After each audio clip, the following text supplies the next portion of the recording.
தயவு செய்து நான் பேசி கொண்டு போகிற பொழுது யாருக்காவது இதே மையம் இருந்தால் நீங்கள் உடனே கையை உயர்த்தி ஐயா ஒரு கேள்வி நீங்கள் கேட்கணும்.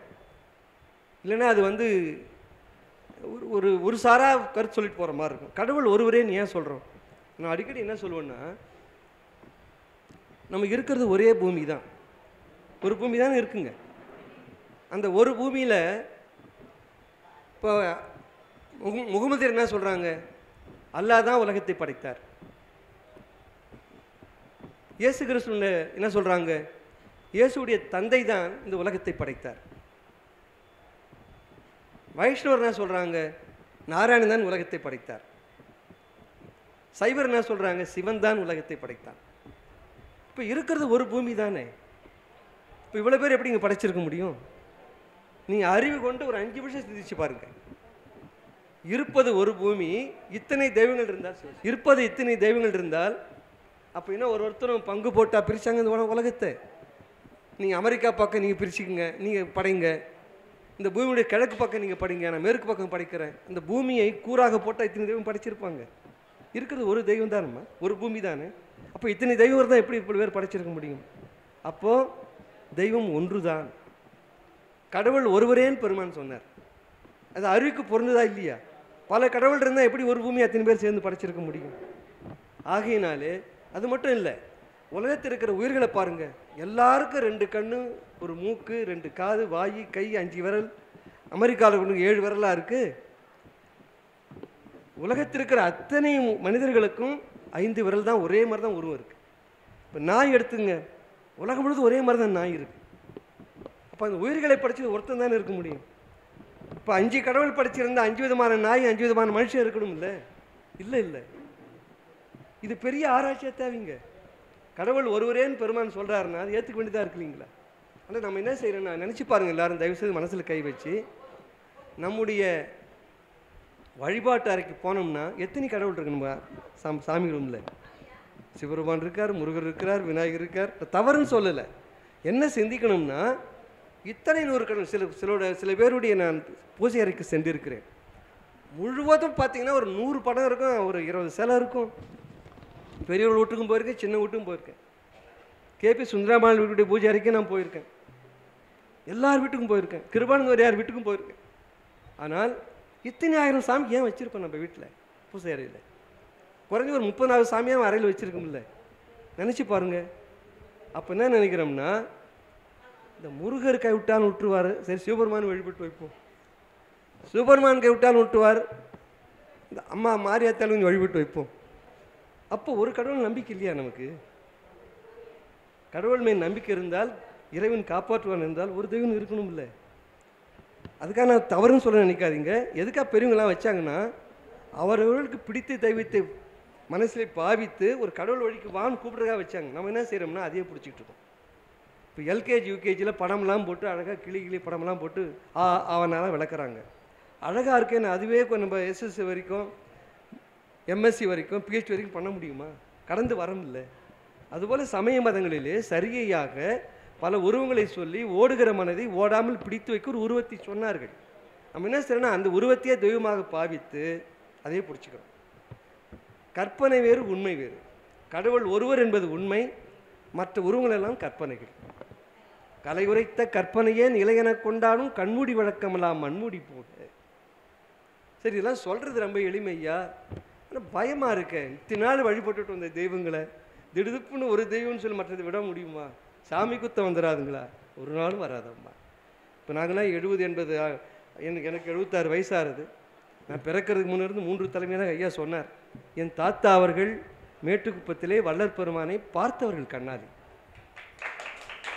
அந்த அருள் புண்ணியத்தினாலே தான் என்னுடைய கிராமத்திலே அவர்கள் 100 ஆண்டுகளுக்கு முன்னாலே ஒரு சன்மார்க்க சங்கத்தை துவக்கினாங்க. 100 ஆண்டு பழமையான சங்கம் அது.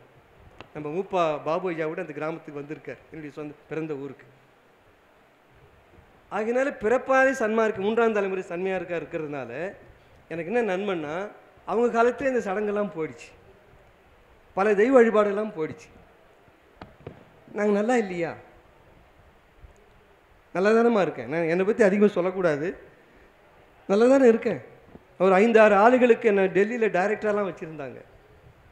மேலே தூக்குனாரா இல்லையா பெருமான்? என்ன பல தெய்வ குற்றங்கள் வந்திருந்தா நான் கீழே போயிருக்கணும். மனம்தான் காரணம். அது பெருமான் நெறியை பிடிக்கிறவங்க என்ன செய்யணும்னா, இறைவன் ஒருவன் தான்ங்கிற சத்தியத்தை புரிஞ்சுக்கணும். பல தெய்வங்கள் வழிபடுவது தவறில்லை, அது சரியை துவக்க நிலை. அது செய்கிறதால தப்பே கிடையாது, செய்யுங்க. ஆனால் அங்கேயே நின்று விடாதீர்கள். இப்போ வீடு கட்டுறதுக்குமா பரண் அமைக்கிறாங்க, செங்கல்லாம் அந்த மூங்கெல்லாம் வச்சு கட்டுவாங்க வீடு கட்டுறப்போ. இப்போ பைப்பெல்லாம் வச்சு சாரம் போடுறாங்க, சாரம் என்று பேர். வீடு கட்டி முடிச்சாச்சு, பெயிண்ட்லாம் அடித்தாச்சு, சாரம் ரொம்ப அழகாக இருக்குது, அப்படியே வச்சுக்கலாம்னு யாராவது நினைக்கிறோமா? வீடு கட்டி முடிச்சாச்சு, சாரத்தை அவுக்கிறோம் இல்லை. அதுபோல் சாரம் தான் இந்த சமய மதங்கள்லாம். ஒரு மேலே தூக்கி விடுறதுக்காக ஒரு படி. அது நம்ம நேரத்தை அதையே பிடிச்சிக்கிட்டு நிற்கிறோம். அதுதான் பெருமான் பார்த்து மனம் வருந்துறாரு. ஆக கடவுள் ஒருவரே.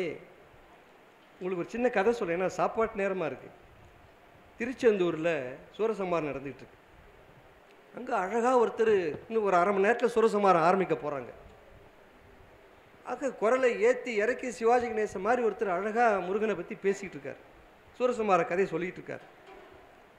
அவர் முருகா முருகாங்கிறப்பெல்லாம் ஜனங்கள்லாம் முருகா முருகான்னு கத்துது. அப்படி அவ்வளோ உணர்ச்சிவசமாக கொண்டு போகிறார் கூட்டத்தை. அங்கே ஒரு ஆள், கிராமத்து ஆள் ஒருத்தன், தான் தோல் மேலே ஒரு குழந்தைய போட்டுட்டு ஓரமாக நின்றுட்டு இருந்தான். அவனை முருகா முருகான்னு கத்தனான். அடுத்து சூரனை பற்றி சொன்னார் அந்த பேச்சாளர். இவன் சூரா சூரான்னு கையெடுத்து கத்தனான். கூட்டம் யாரும் சூரான்னு கத்தலை. பேச்சாளர் ஒரு மாதிரி ஆயிடுச்சு. யார் அவன்? முருகனை பற்றி சொன்னால் முருகா முருகான்னு கத்துனா நியாயம் இருக்குது, நான் சூரன் சொன்னால் சூரன் சூரங்கிறானே. சரி விட்டார். 2வது முறையும் சூரன் என்று சொல்லுகிற பொழுது அவன் மீண்டும் கையில் வச்சு சூரா சூரான்னு கத்தனான். கோவம் வந்து போச்சு பேச்சு வாயா. முருகனை பற்றி சொல்கிறப்ப முருகனை கையை தூக்குற நியாயம், சூரனை பற்றி சொல்கிற ஏன் கையை தூக்குற? அவன் சொன்னான், ஐயா நான் ரொம்ப படிக்காத ஆள், எனக்கு சூரனை பற்றியும் தெரியாது முருகனை பற்றியும் தெரியாது, ஏதோ 2 பேரும் நீ முக்கியமான ஆளுங்க எனக்கு தெரியும்.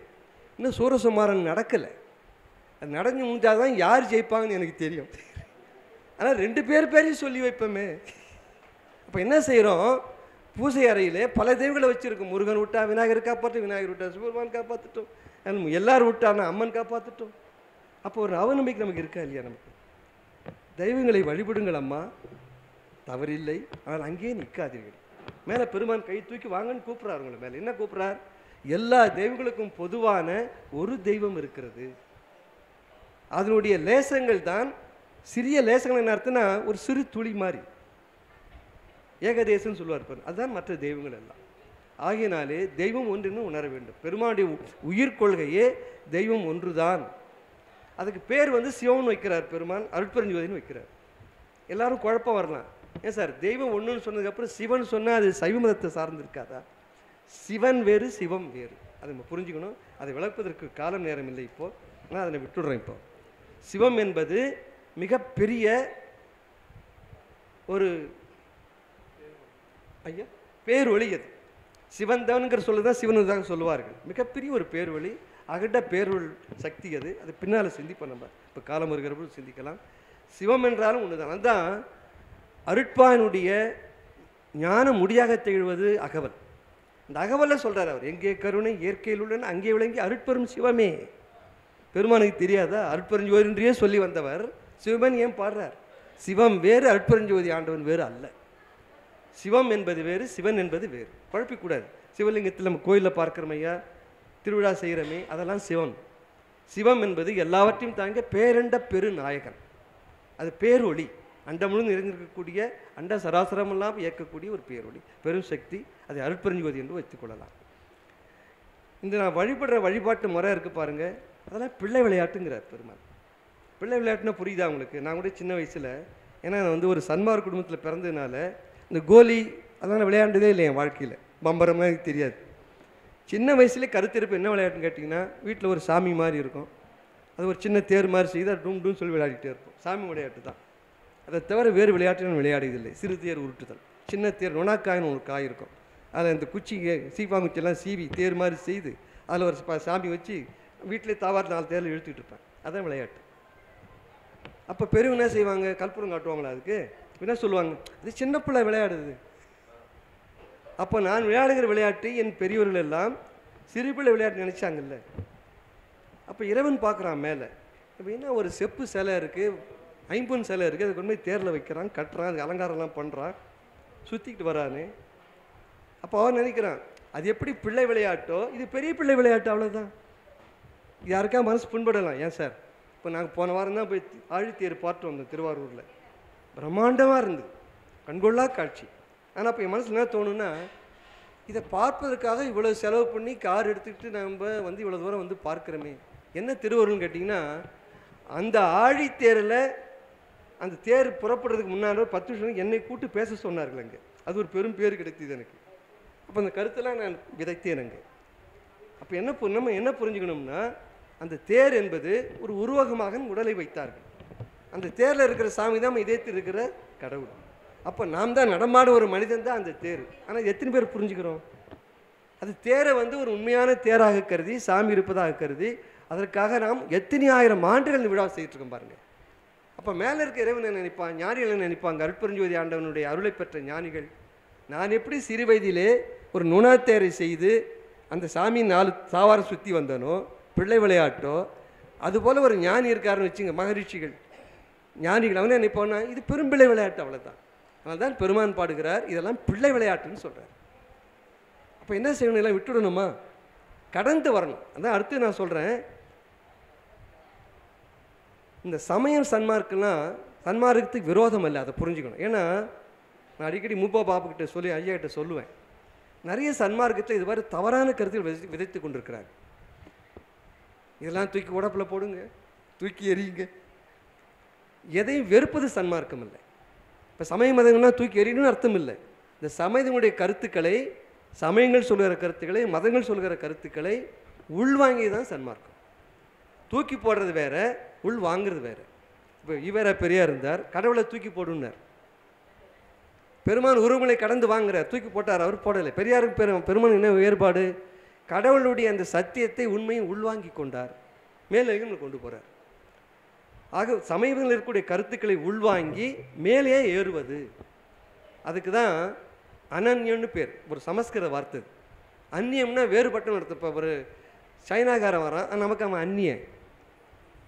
இப்போ அதே ஒரு வடநாட்டிலேருந்து ஒருத்தன் வரான், அவன் அந்நியன், நமக்கு நம்ம நாட்டை சார்ந்தவன் தான், நம்மை சார்ந்தவன் தான். அவனுக்கு அனன்யன்னு பேர். அவனுக்கு நம்மை சார்ந்தவர்கள் தான், அந்நியர்கள் அல்ல. அதனால் பெருமான் சொல்கிறார், சன்மார்க்கம் என்பது அந்நியம் அல்ல, அனன்யம். அப்போ என்ன அர்த்தம்னா, சமய மதங்களெல்லாம் நமக்கு எதிர்ப்பானது அல்ல, அவளுடைய உண்மைகளை உள்வாங்கி நாம் மேலேற வேண்டும். அது ஏறமாங்கிறதான் கேள்வி. அங்கேயே நிற்கிறோமம்மா.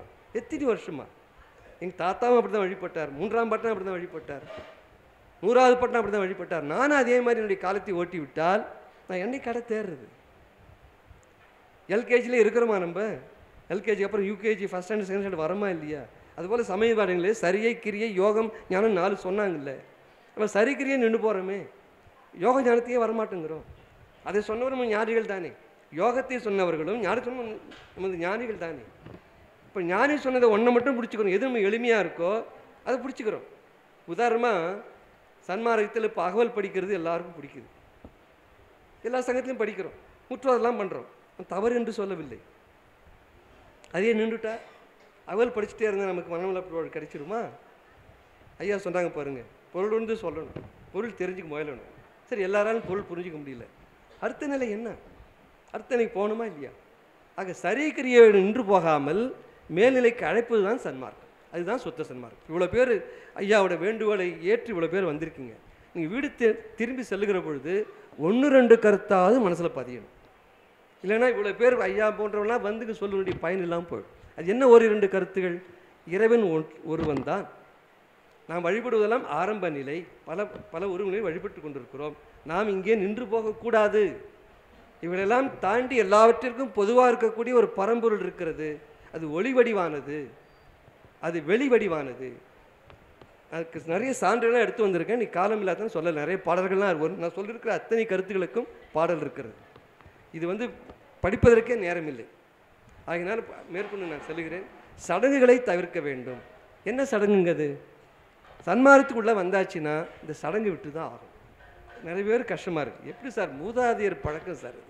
இது எங்கள் வீட்டில் நிறைய பிஹெச்டி படித்தவங்க, டாக்டர் படித்தவங்களாம் இருக்கலாம். கேட்பாங்களே, சார் நீங்கள் டாக்டரேட் பட்டம் வாங்கியிருக்கீங்க, பிஹெச்டி படிச்சிருக்கீங்களே, இதனுடைய உள்ளார்த்தம் இதாக புரிஞ்சுக்கிட்டீங்களா? ஏன் இந்த தவசம் கொடுக்குறீங்க? அவர் யோசனை பண்ணுவார்.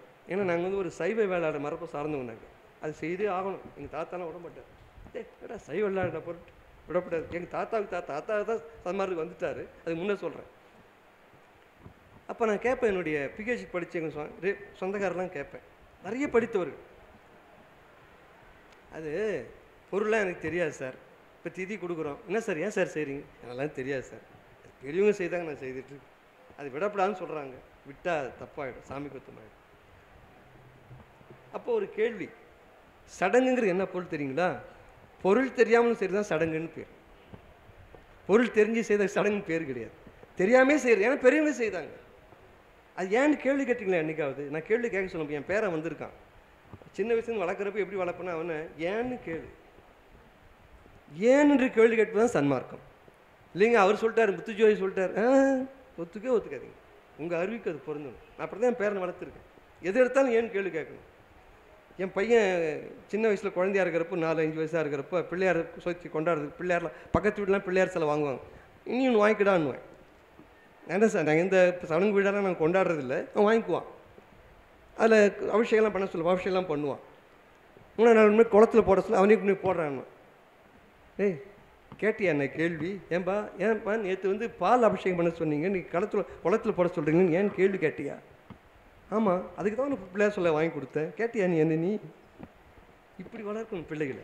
என் ஒய்ஃப் சொல்லுவாங்க கூட, எங்கள் மனைவி வந்திருக்காங்க, எங்கள் பிள்ளை இப்படியா வளர்க்குறது, அது வெறும் களிமண்ணுன்னு சொல்ல பிள்ளை வளருவானா? நல்லா தான் இருக்கான், இன்றைக்கி லண்டன் வரைக்கும் போய் பெரிய போஸ்ட்லாம் இருக்கான். வீட்டு போக மாட்டாமா? ஏன் என்று கேள்வி கேட்டால் அறிவு துளங்கும். பெருமாள் அதான் ஏன் கேள்வி கேட்க சொல்கிறார். அப்போ சடங்கு இருக்குல்ல, ஏன் செய்கிறோம் சடங்கை புரிஞ்சுக்கிறோமா? மாண்டபின்னும் மாளாத சடங்குகள் ஏன் ஒரு நூல் எழுதுனேன் நான். இந்த கருமகாரியெல்லாம் இருக்க, இதுக்கு பின்னால் என்ன பொருள், ஏன் பெருமை ஏற்படுத்தினாங்க?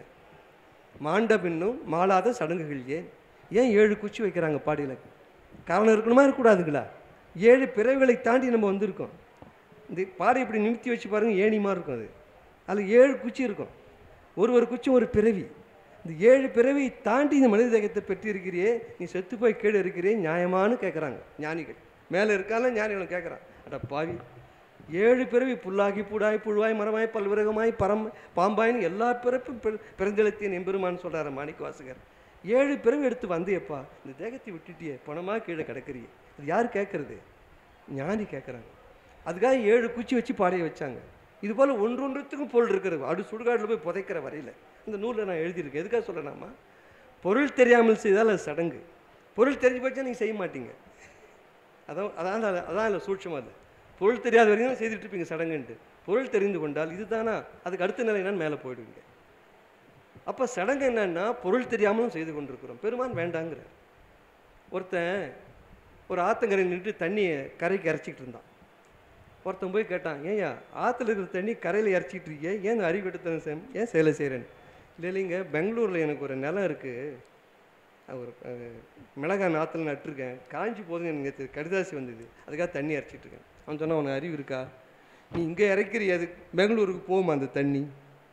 இப்போ இவன் கேட்குறான், எங்க இறக்கிற தண்ணியே பெங்களூர் போகாதுன்னா, என் தாத்தா செத்து 3ஆம் தாத்தா 4ஆம் தாத்தாலாம் செத்து 200-100 வருஷம் ஆச்சு, ஆனால் நான் கொடுக்குற திதி பிண்டம் வாழைக்காய் கருணக்கிழங்கு அது போகுமா? ஒரு தண்ணியே போய் பெங்களூர் போகாதுன்னா நான் கொடுக்குற வாழைக்காய் அவங்க இப்போ எத்தனை பேரும் எடுத்துருப்பாங்க. நான் சமூக சைவ சமயம் என்ன சொல்லுதுன்னா, ஒரு ஆன்மா இறந்து விட்டால் வேறொரு தேகம் எடுத்துக்கொள்ளும். அப்போ என்னுடைய தாத்தாவுக்கு தாத்தா எத்தனை தேகம் எடுத்திருப்பார்? அவர் எத்தனையோ தேகம் எடுத்து எங்கெங்கோ போயிருப்பார். இப்போ நான் போன பிறகு எங்கே இருந்தேன்னு வச்சுங்க, நான் இப்போ இந்த தேகத்தில் இருக்கேன், எனக்கு என்னுடைய மூதாதையர் கொடுக்குற பிண்டம்லாம் எனக்கு வந்துட்டு இருக்கா? எனக்கு அறிவோடு சிந்திக்கணுமா இல்லைங்களா? அதுதான் பெருமான் சொல்கிறார், கரும காரியங்கள் செய்ய வேண்டாம், சடங்குகள் வேண்டாம். கணவன் இறந்தால் மனைவி தாலி வாங்க வேண்டாம்.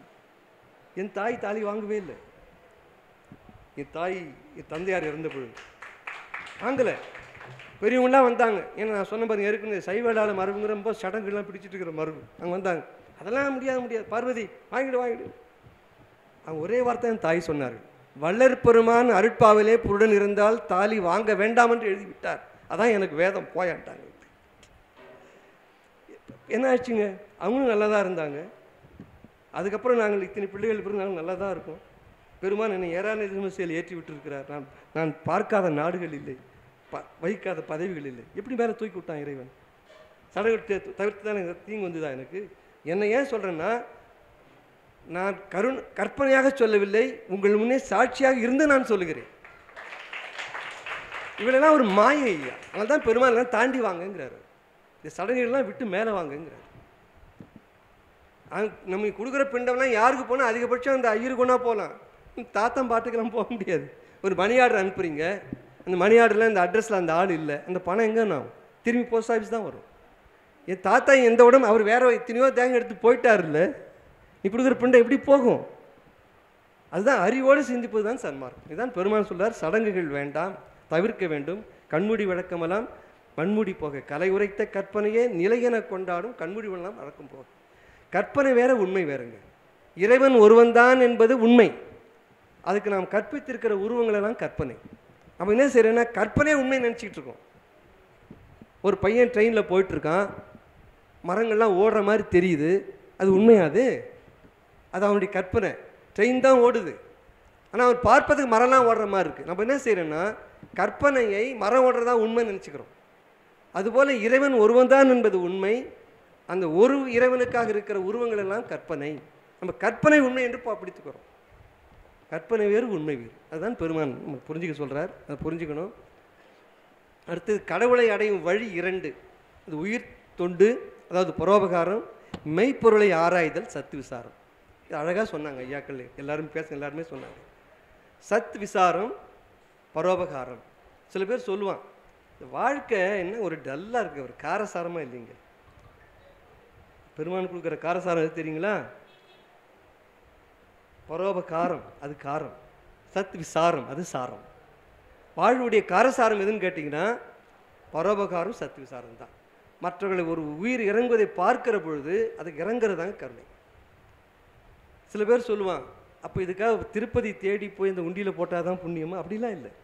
நீங்கள் வாடுற தெருவிலே எத்தனை ஏழை இருக்காங்க. உங்களுக்கு வீட்டில் வேலை செய்கிற தொழிலாளி இருக்கான், அயன் பண்ணுறவங்க இருக்காங்க, டோபி இருக்கிறான், வீட்டில் வேலை செய்கிறவங்க இருக்காங்க, கூட்டுறவங்க இருக்காங்க, எத்தனை ஏழை ஒன்று சுற்றி இருக்காங்க. அவங்களுக்கு செய்யலாம்ல பரோபகாரம். நான் அடிக்கடி மனைவிக்கிட்ட சொல்லுவேன், ஒரு 40-50 ஆண்டுகளுக்கு முன்னால் எப்பயுமே சாட்சியமாக எதிராக தான் பிறகுற மாதிரி தான் அப்போ இருப்பாங்க. சொல்லிட்டுலாம் தப்பிச்சுலாம் போக முடியாது. இன்னைக்கு ஒரு உறுதி எடுத்துக்கணும் எல்லா தாய்மார்களும். என்ன உறுதினா, இன்றிலிருந்து உங்கள் வீடு தேடி தலைமையில கூட சுமந்து வரா பாருங்க ஒரு ஏழை, கொத்தமல்லி விற்கிறா, காய்கறி விற்கிறா, அவங்ககிட்ட பேரம் பேசாதீங்க. என்ன விலை சொல்ல விலையை கொடுங்க. மிஞ்சி போகிற கூட ஒரு ₹1 ₹2 கூட கொடுத்துருவீங்களா? அதை கொடுக்கக்கூடிய வசதி இறைவன் நம்ம கொடுக்கலையாம்மா? ஏம்மா அவ்வளோ தூரம் வாரம் பண்ணுறீங்க? அப்படி தான் ஒரு பொம்பளை நல்ல வீடு, கார் நிற்குது, கழுத்தில் செயின் போட்டுட்ருக்கா. பேரம் பேசுகிற அவக்கு அந்த கூடகாரிச்சிட்ட கொத்தமல்லிங்க 4 சொல்கிறான், 20 காசு கொடு, 1 மணி நேரம் ஆச்சு அவளால் பேச முடியலாமா? எனக்கு பேசுறதுக்கு நாதியில் தாய், 25 காசு கொடுமா, எனக்கு போய் தான் நான் போய் கஞ்சி வாங்கணும், சோறு வாங்கணும், அதெல்லாம் எனக்கு 20 காசு கொடு. சரி ஒத்துக்கிறா, சரி ஏதாவது கொடுமா, அதை வாங்கிட்டு போய் தான் நாங்கள் அரிசி வாங்கணும். ஒரு 2 கட்டு 3 கட்டு வாங்கினா பணத்தை கொடுத்தா வாங்கிட்டு போனான். அம்மா அந்த கூடை கொஞ்சம் தூக்கி தலைமையில் வாங்கிம்மா. தூக்கி வச்சா பொத்துன்னு கீழே விழுந்துட்டான். அவன் அலறிட்டான் அந்த வீட்டுக்காரி, அடி பாவி ஏண்டி கீழே விழுந்துட்டான்னு. அப்போ தண்ணி தெளித்து, அம்மா குடிக்க தண்ணி கொடுங்கம்மா, நான் சமைச்சு 2 நாள் ஆச்சுமா, நீ இது விற்று தான் அரிசி வாங்கணும் போய் வீட்டில். அடி பாவி, உள்ளே ஓடி போய் கமன்னு ஆவி பறக்கிற மாதிரி 7-8 இட்லி கொண்டு வந்தா, சாம்பாரை ஊற்றி சாப்பிடுது முதல்ல. இதெல்லாம் பார்த்துக்கிட்டு இருந்தான் அவங்க வீட்டு பையன். அவன் ஒர்க் ஃப்ரம் ஹோம் கம்ப்யூட்டரில் வேலை செய்துட்டு இருக்கான். அங்கேருந்து வந்தான். ஏம்மா பாவம் அந்த ஏழை பொம்பளைக்கிட்ட அரை மணி நேரம் வாதம் பண்ணி 5 காசு குறைச்ச, இப்போ 5 இட்லி சூடு பறக்க கொடுக்குறீ சாம்பார், இதுக்கு என்ன வேலையாச்சு தெரியுமா அவனுக்கு?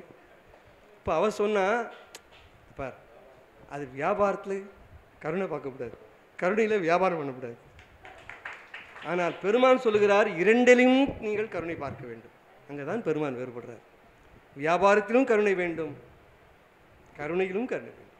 பரோபகாரம் என்பது நீங்கள் பார்க்கிற ஒரு செயலையும் கருணை வேண்டும். அதில் தான் கருணை இல்லை.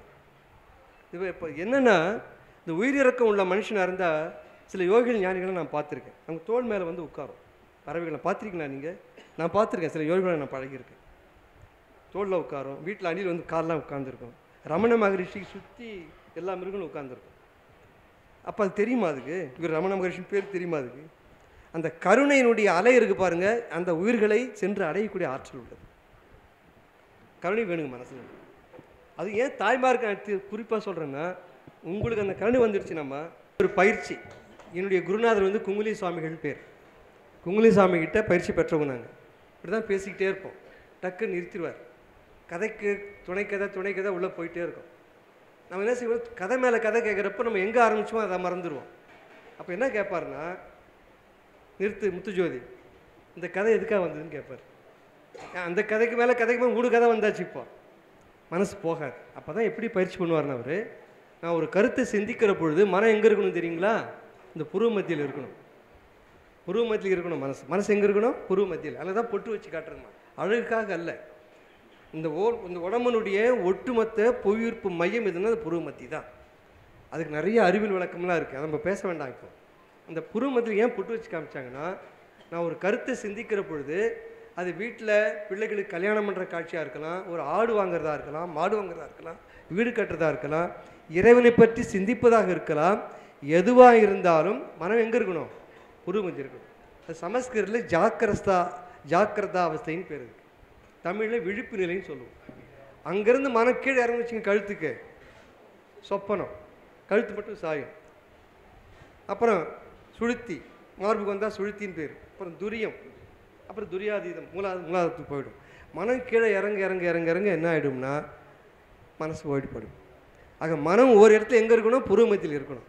அப்படி புருவமத்தியில் வைத்து நீங்கள் நான் சொல்லுகிற கருத்து கேட்டிங்கன்னா லிங்க் உடனே கிடைக்கும். எங்கே நிறுத்தினா டக்குன்னு நீங்கள் சொல்லுவீங்க. கதை மேலே கதை சொல்லிக்கிட்டே போடுறோம் இல்லைங்களா? பரவாயில்ல, பாராட்டுகளப்பா, விழிப்பாக இருந்திருக்கிறீங்க.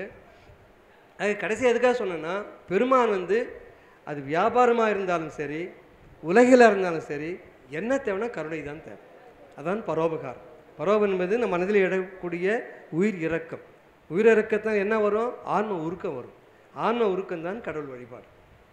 நம்ம போய் கோயிலில் இது ஆராதனைலாம் பண்ணுறோம், அர்ச்சனை பண்ணுறோம், அபிஷேகம் பண்ணுறோம், இதெல்லாம் புற வழிபாடு. மனசை ஓடாமல் நிறுத்துறதுக்காக இருக்கிற புற செய்கைகள், சரிய கிரியைகள். ஆனால் உண்மையான வழிபாடு என்னென்னு கேட்டிங்கன்னா ஆன்ம உருக்கம்தான். உதாரணமாக கண்ணை மூடி, இப்போ நம்ம ஒரு சமஸ்கிருதம் நமக்கு விரோதம் இல்லை. யதோ கதோ நிக்ஷரமசஞ்சலமஸ்தரம் ததஸ்ததோ நியமித, யாருக்கா புரிஞ்சுதா?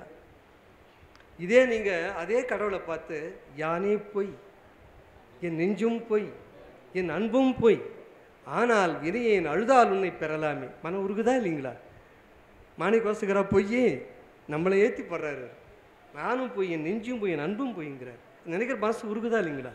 அந்த உருக்கம்தான் ஆன்ம உருக்கம், ஆன்ம நிகழ்ச்சியின் பேர். அதுதான் கடவுளத்தில் கொண்டு போய் சேர்க்கும். அது பெருமான் சொல்லி கொடுக்குற ஒரு எளிய உபாயம்தான் உயிர் இறக்கம். அந்த உயிர் இறக்கம் வந்தாச்சுன்னா நம்ம ஆன்ம உருக்கம் தானாக வரும். வந்துன்னா இறைவன் நம்மால் பெற முடியும். ஆக இறைவனை பெறுவதற்கு வழிபடுகிற முறை எதுன்னு கேட்டிங்கன்னா உயிர் இறக்கம் தான். அதான் பரோபகாரம்னு சொல்கிறார்.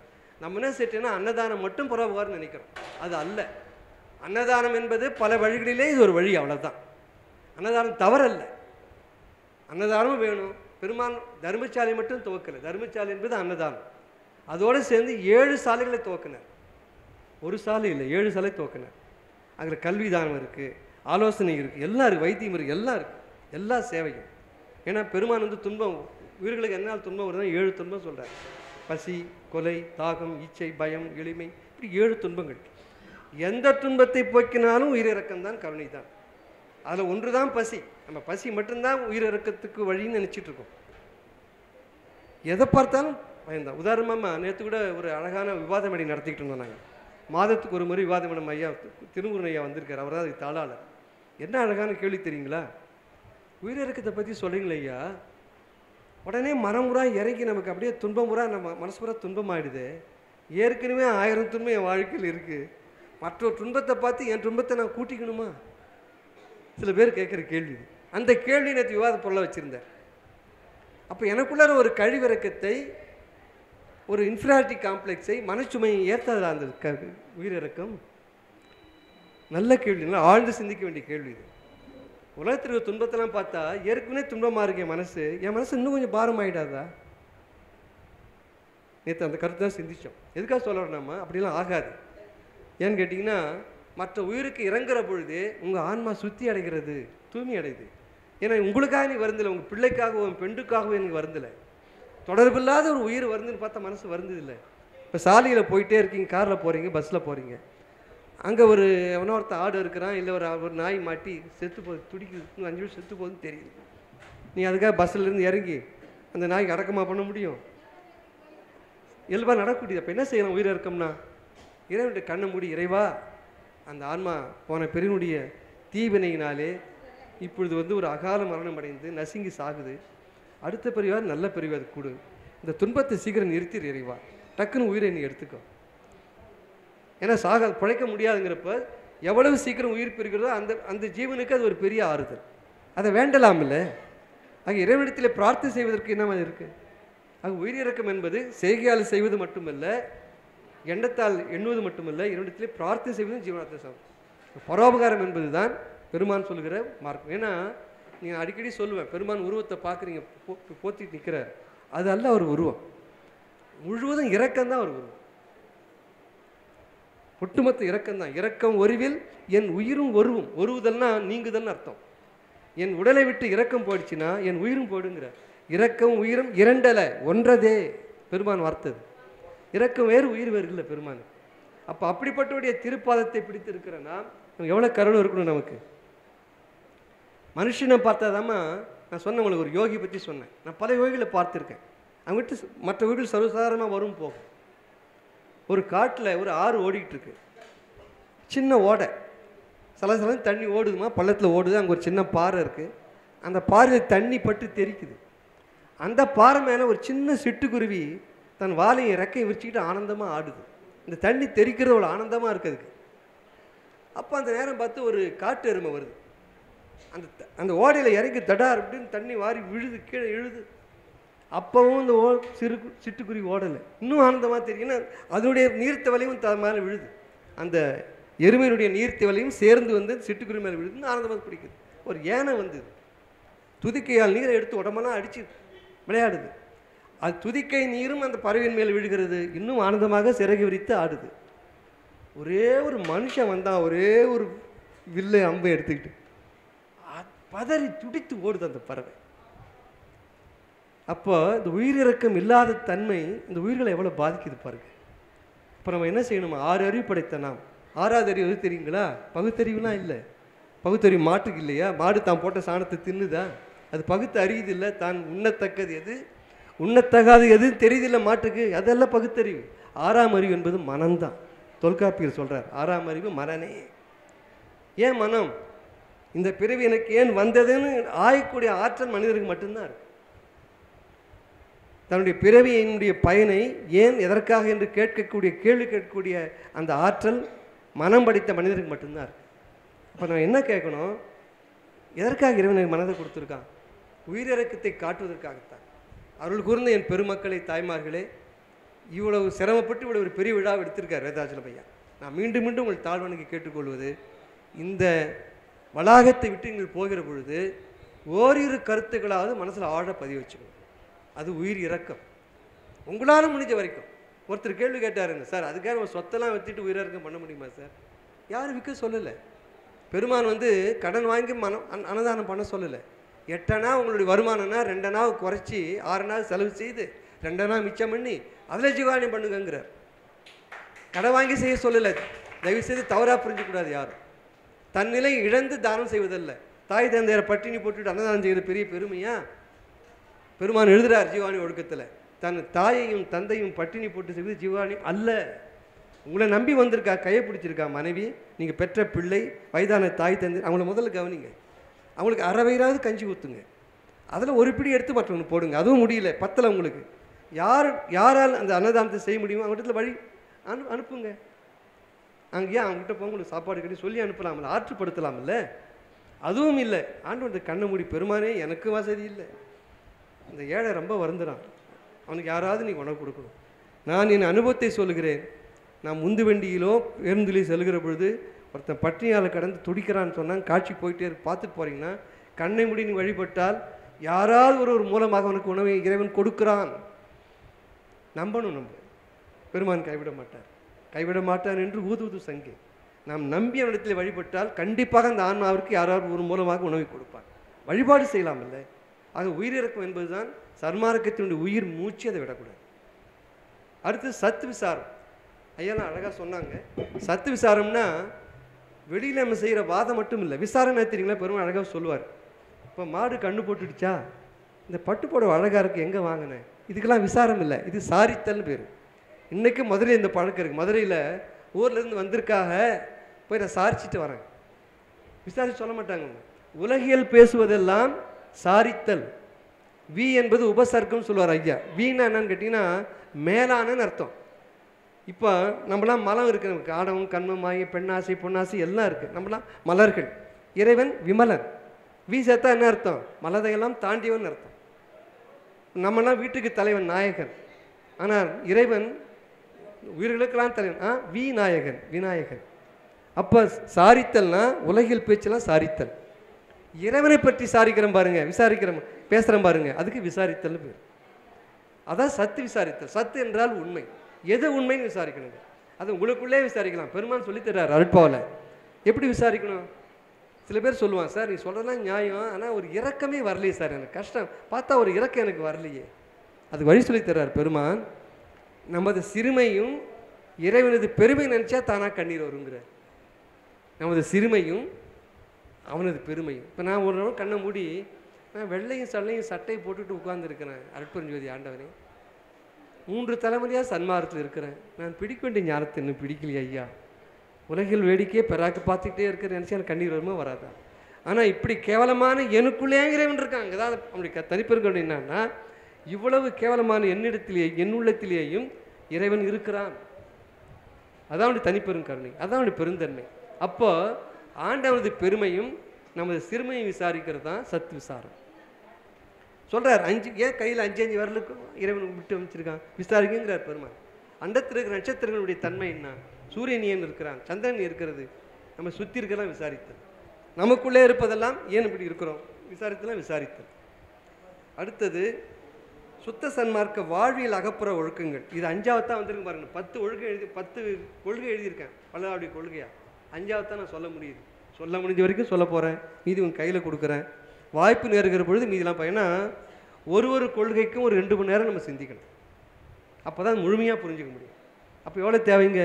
இப்போ 10க்கு 20 மணி நேரம் தேவை.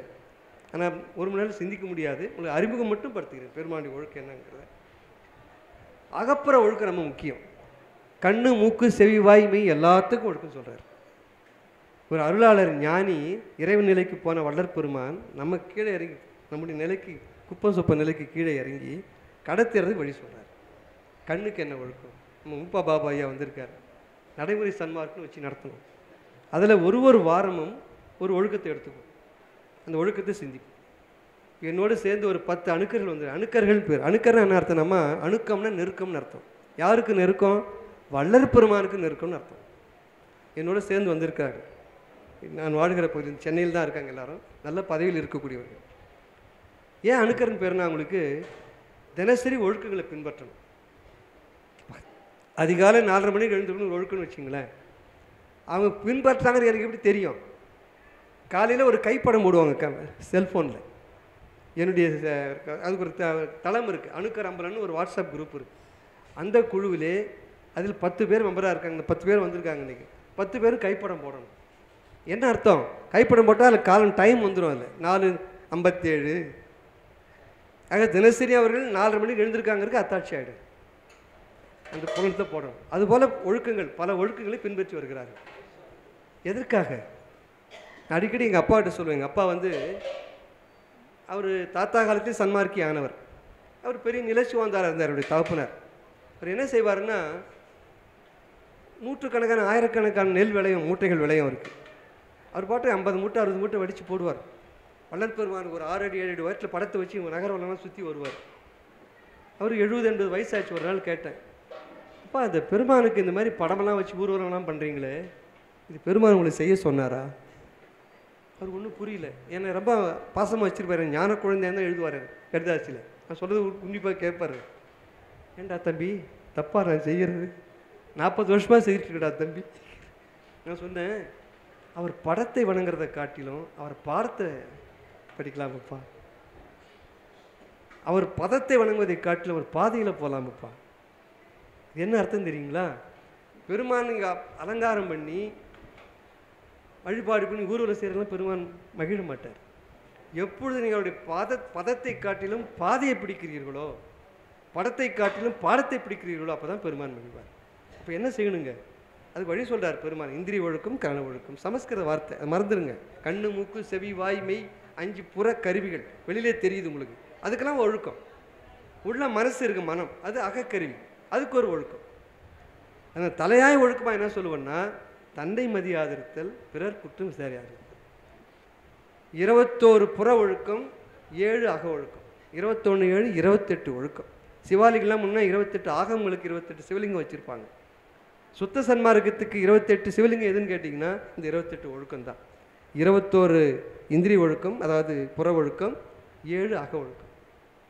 21 7 28 ஒழுக்கத்தை பின்பற்றணும். சரி, 28 முடியல, எளிமையாக 1 2 பின்பற்றுங்களேன்.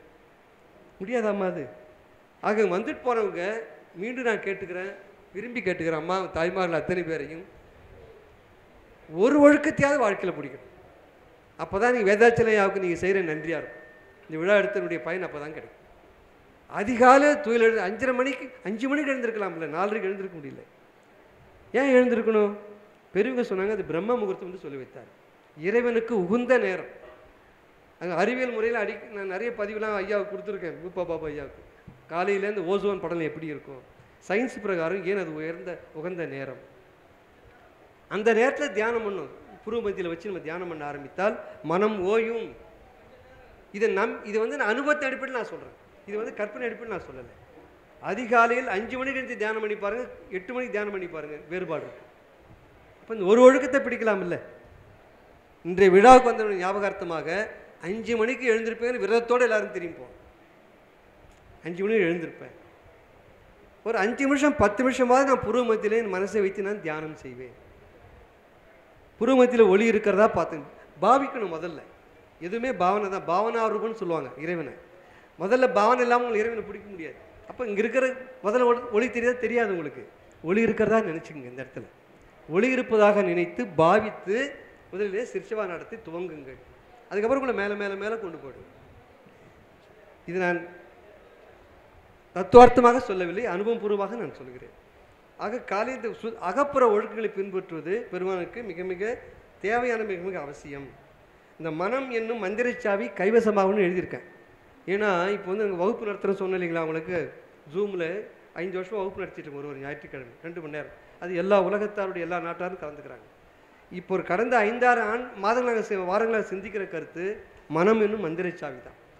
25-30 வாரம் சிந்திக்க போகிறது மனதை பற்றி தான். அவ்வளோ ஒரு முக்கியமான ஒரு கருவி இந்த மனம். ஏன் மனம் ரொம்ப முக்கியம் அப்படின்னா, இன்னும் 2-3 மணித்துளி தான் இருக்குது, அதனால் அதை பற்றி பின்னால் நாம் சிந்திக்கலாம். அடுத்து ஒரு முக்கியமான கொள்கை பெருமானுடைய கொள்கையிலே மரணத்தை தவிர்த்தல் தான். மற்ற சமய மதங்களுக்கும் பெருமானுக்கு என்ன வேறுபாடுனா இந்த ஒரு கொள்கையில் தான் வேறுபாடு. பிறந்த உடல் இறக்கும் என்பதுதான் இதுவரையில் சமய மதங்கள் சொல்லி வந்த உண்மை. ஆனால் ஒத்திய மல பிணி புழு குரம்பை தான் சித்திகள் சுத்த சன்மார்க்க சேர்ப்பினால் நித்தியமாகி நிகழும் என்பது சத்தியம் சத்தியம் சகத்துளுரிகளே. எந்த உடம்புக்குள்ளே மலம் இருக்கிறதோ புழு இருக்கிறதோ, இந்த உடம்பு குரம்பைங்கிற, குரம்புனா ஒரு பையில் மலத்தை போட்டு புழு போட்டு பிடிச்சா எப்படி இருக்கும், அப்படி தான் இந்த உடம்பு இன்னைக்கு இருக்குங்கிறார் பெருமான். அந்த உடம்பு வந்து சாகாமல் இருக்க முடியுங்கிறார். ஏன்னா சில பேர் சந்தேகம் வந்துடும், இல்லை இல்லைங்க அவர் சொன்னது புகழ் உடம்புக்கு சொன்னார், அருள் உடம்புக்கு சொன்னார், ஒரு உடம்புக்கும் இல்லை, ஆன்மாவுக்கு சொன்னார். ஆன்மாவுக்குலாம் அல்ல ஐயா, எந்த உடம்புலே மலம் சோர்ந்து இருக்கிறதோ புழு சோர்ந்து இருக்கிறதோ அந்த உடல் சாகாமல் இருக்க முடியும்னு சொன்னார். அப்போ மரணத்தை வெல்லுதல் தான் சுத்த சன்மார்க்கத்தினுடைய தலையாய வேறுபாடு, மற்ற சமயங்களுக்கு இருக்கிற வேறுபாடு. ஏன்னா மரணம் அடைஞ்சிட்டா அந்த உடம்புக்கு மதிப்பே கிடையாது. புத்தருடைய நிகழ்ச்சி மட்டும் சொல்லி நான் நிறைவு செய்கிறேன். புத்தர் என்ன செய்தார்னா, போய்கிட்டே வந்துட்டு இருக்கிறப்ப அசோக மன்னன் இருந்தார். அசோகருடைய காலத்திலே ஒரு புத்த பிட்சு வந்துட்டு இருந்தார். அவர் புத்தருடைய மரபிலே வந்த ஒரு புத்த பிட்சுனா சாமியார். அவரை பார்த்த உடனே அசோகன் ஓடி போய் அவர் காலில் விழுந்து வணங்கினான். அப்போ அசோகனுடைய தலைமுடி அந்த பிக்குனுடைய காலடியிலே பட்டது. கூட வந்து அமைச்சர்கள் ஒரு மாதிரி ஆயிடுச்சு. அசோகன் எவ்வளோ பெரிய சக்கரவர்த்தி, ஒரு சாதாரண புத்த பிட்சு அவர் காலில் போய் விழுந்துட்டாரு.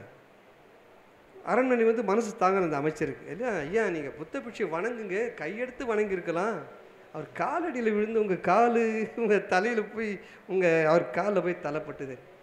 அப்படியா, தவறுன்னு நினைக்கிறாரு. ஆமாய்யா, என்ன இருந்தாலும் நீங்கள் மாமன்னன், அவர் சாதாரண மனுஷன்.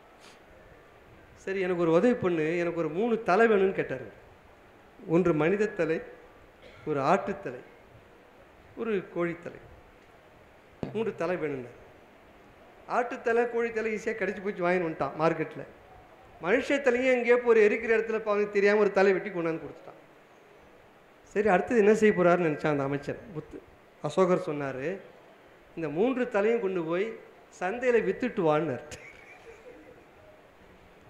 போனால் ஆட்டுத்தலை உடனே விற்றுக்கிட்டான். ஏன்னா ஆட்டு மூளை எல்லோரும் சாப்பிடுவான். கோழித்தலையும் வாங்கிக்கிட்டான். சூப் வைக்கிறான்னு நமக்கு தெரியல, நமக்கு தெரியாததெல்லாம். மனுஷ தலை ஒரு பயில வாங்கலை. திரும்பி வந்தான், ஐயா இந்த 2 தலையும் விற்று போச்சு, ஆட்டுத்தலை நல்ல விலையே போச்சு, கோழித்தலை சுமாராக போச்சு, மனுஷத்தலை யாரும் வாங்கலைன்னு. வாங்கலையா? பொண்ணு இனமா கொடுத்துட்டு வந்துடும் அப்படின்னாரு. கொண்டு போய் எல்லார்ட்டையும் இனமா கொடு. ஐயா தலை வச்சு ஒரு மேலே தலையை வாங்க மாட்டேங்கிறான். இப்போ சொன்னார் அவர், மனுஷ தலைக்கு அவ்வளோதான் மதிப்பு, என் தலைக்கு அவ்வளோதான் மதிப்பு. என் தலை அந்த யோகியோட காலில் பட்டதுக்கு நீ வருத்தப்பட்டியே, என் தலைக்கு மதிப்பு எவ்வளோன்னு பார்த்தியா? மனிதன் வாழ்கிற பொழுதுதான் மதிப்பு. இன்னொரு நிகழ்ச்சி உங்களுக்கு சொல்கிறோமா, இதெல்லாம் எனக்கு வாழ்க்கை தெரிஞ்சு கொண்ட நிகழ்ச்சி. மிகப்பெரிய கோட்டீஸ்வரன், அந்த ஊரே எழுந்து கையெடுத்து வணங்குற கோட்டீஸ்வரன் தெருவில் நடந்து வந்துகிட்டு இருக்கான். அப்போல்லாம் கார் இல்லை. ஒரு வீட்டுக்கு எதிர வரப்போ அந்த செருப்பு அறுந்து போச்சு. அந்த வீட்டு கதவை தட்டி, அம்மா அந்த என் செருப்பு அறுந்து போச்சு, இந்த வீட்டில் விட்டுட்டு போகிறேன், நான் ஆரம்பிச்சு நான் எடுத்துக்கிறேன். ஐயோ ஐயா, நீங்கள் எங்கள் வீட்டுக்கு வந்ததே பெரிய புண்ணியம், நீ கொடுங்க. அப்படியே 2 கையில் செருப்பு வாங்கிட்டு போய் வீட்டில் பத்திரமா ஒரு பொட்டியில் வச்சுட்டாங்க. அப்புறம் அவர் ஆரம்பித்து செருப்பு வாங்கிட்டாங்க. அந்த பணக்காரர் 1 மாதம் கழிச்சு செத்துட்டார். அவர் ஒரு பாடையில் வச்சு அலங்காரம் பண்ணி தூக்கிட்டு வராங்க. அன்னைக்கு பாருங்க, சோன அடமடை பிடிச்சி இட்டி மின்னல் வெளுத்து வாங்குது. இந்த பணம் தூக்குறவன்னா அந்த பணத்தை கேடு வச்சுட்டு அந்தந்த வீட்டுக்குள்ளே ஓடி போய் பதுங்குறான். அந்த மனசு தாங்க என்ன பண்ண, ஒருத்தன் வந்து அந்த வீட்டை தட்டி, அதே வீடு செருப்பு அந்த வீட்டில், அந்த வீடு செருப்பு விட்ட வீடு அது. அம்மா ரொம்ப மழை அதிகமாக இருக்குது, நாங்களாம் வீட்டுக்குள்ளே வந்துட்டோம், இந்த திண்ணையில் வச்சுக்கிறோம் இந்த பணத்தை கொஞ்சம் நேரம் அப்படின்னு. அதெல்லாம் வைக்கப்படாதுங்க. அப்போ என்ன மதியாதுங்க? மனிதன் வாழ்ந்தால் தான் பெருமை, வீழ்ந்தால் பெருமை இல்லை. அதை நினைச்சார் பெருமாள். இந்த மனித உடல் வாழ்கிற வரையில் தான் பெருமை. செத்துட்டா நீ வந்து முக்தினா நீங்கள் சொல்லிக்கலாம், யாருக்கு தெரியுங்க? சிவசமாதி நீங்கள் சொல்லிக்கலாம், பிணம் தானே. இந்த உடலை நீங்கள் புதைக்கிறீங்களா இல்லையா? பெருமாள் நினைச்சாரு. இப்போ அப்பரடிகள் திருஞான சம்பந்தர்லாம் செத்தவங்களை எழுப்பினார். பூம்பாவை எழுப்பினார் திருஞான சம்பந்தர். சின்ன திருநாகரசை எழுப்பினார் அப்பரடிகள். எப்பயோ முதலைக்குள்ளே போன பாலகன் எழுப்பினார் சுந்தரர். பெருமாள் நினைச்சா எழுப்பியிருக்கலாம். அவர் நினைச்சார், செத்தவரை எழுப்புவதை காட்டிலும் நான் சாகாமல் இருப்பதுதான் பெருமை நினைச்சார். செத்தவரை எழுப்பதல்ல பெருமை, தான் சாகாமல் இருப்பது. ஆக மரணத்தை வென்ற ஒரு மாபெரும் மனிதன், இறைநிலைக்கு போனவர் இறையாளர் வள்ளற் பெருமான். அவருடைய கொள்கைகளை நான் தொகுத்து 10 கொள்கையாக கொடுத்துருக்கேன். இது எல்லாரும் கொடுப்பாங்க, நீங்கள் வாங்கிக்கங்க என்று சொல்லி எனக்கு இந்த வாய்ப்பை கொடுத்த நமது அன்பு வேதாச்சலம் ஐயா அவர்களுக்கு, இந்த எளியனுடைய கருத்தை செவிமடுத்து கேட்டவங்க எல்லோருக்கும் என்னுடைய மனமொழிமைகளால் நன்றியை சொல்லி நான் விடைபெறுகிறேன். நன்றி.